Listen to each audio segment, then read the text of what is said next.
এবং আজকে যারা পুরস্কার পেয়েছেন সবার কাছে আমার কৃতজ্ঞতা এবং সালাম পেশ করছি। আমি আনন্দিত আজকের এই অনুষ্ঠানে, কিন্তু সবচেয়ে যিনি বেশি আনন্দিত তিনি হচ্ছেন আজম ওবায়দুল্লাহ। তিনি আমাদের মাঝে আছেন। এই কিশোর কণ্ঠ তারই স্বপ্ন ছিল এবং তিনি একদিন এই কিশোর কণ্ঠ যাত্রা শুরু করেছিলেন এবং সেই কিশোর কণ্ঠ যে আজ ধীরে ধীরে বাংলাদেশে এত বড় জায়গা দখল করে দেবে এটা হয়তো তিনিও জানতেন না, আমরাও জানতাম না। তারপর যে পুরস্কার চালু হলো সেটা আরো অনন্য।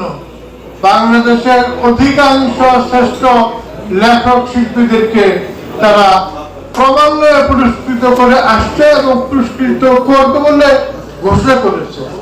ফলে আমরা আনন্দিত যে রাসূলের একটা সুযোগকে তারা জারি করেছে। আমি এই জন্য তাদেরকে অভিনন্দন জানাই। পৃথিবীতে কবিদেরকে কোন রাষ্ট্রীয় সম্মান বা পদক দেওয়া হয়েছে কিনা রাসূলের আগে আমার জানা নাই। রাসূল প্রথম শায়রুল নবী ঘোষণা করে হাসান বিন সাবিতকে রাসূলের কবি হিসেবে ঘোষণা করলেন। এটি হচ্ছে কবিদেরকে সম্মানিত করার সূচনা। সেই সম্মানের ভাগীদার আজকে আমরা তারই পথে লেখা লিখে হাসান বিন সাবিতের মতো আমরা লিখতে চেষ্টা করছি এবং আমরা সেই পথে অগ্রসর করছি। আজকে যারা পুরস্কার পেয়েছেন সেই একই বিশ্বাস, একই স্বপ্নের কারণে আজকে কিশোর কণ্ঠ তাদেরকে সম্মানিত করেছে এবং পুরস্কৃত করেছে। যারা পুরস্কার পেয়েছেন তাদের ব্যাপারে ব্যক্তিগতভাবে আমি বেশি কিছু বলতে চাই না, কারণ তারা আমাদের গুরুজন। তাদেরকে আমরা সবসময় শ্রদ্ধা করে আসছি, অভিবাদন জানিয়ে আসছি এবং তাদের দিক নির্দেশনা মোতাবেক আমরা চলার চেষ্টা করেছি। আমার আজকে সবচেয়ে আনন্দের ব্যাপার বুলবুল স্যার এখানে আছে।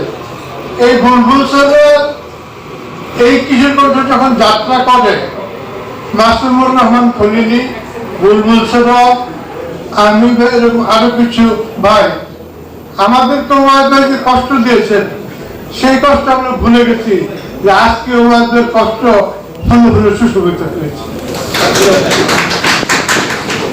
আমি আপনাদের সবাইকে সালাম জানাই এবং আমি বিশ্বাস করি বিশ্বাসী মুসলমানরা কোরআন এবং হাদিস পড়বে এবং কোরআন এবং হাদিসকে বাস্তবায়নের জন্য চেষ্টা করবে। আমরা নিজেরা লেখক, আমরা জানি না আল্লাহ আমাদের কি মর্যাদা দিয়েছে, রাসূল আমাদের কি মর্যাদা দিয়েছে, ইসলাম আমাদের কি মর্যাদা দিয়েছে। এগুলো জানার আর কোনো মাধ্যম নেই, একটাই মাধ্যম কোরআন এবং হাদিস অধ্যয়ন। অর্থাৎ আসুন আমরা কোরআন এবং হাদিস অধ্যয়ন করি এবং জানতে চেষ্টা করি যে ইসলাম আমাদের কত সম্মানিত করেছে এবং সেই সম্মানের মর্যাদা রক্ষার জন্য আমাদের যে চরিত্র, আমাদের যে ব্যবহার, আমাদের যে আচরণ তৈরি করা দরকার আমরা সেই আচরণ তৈরি করি। সবাইকে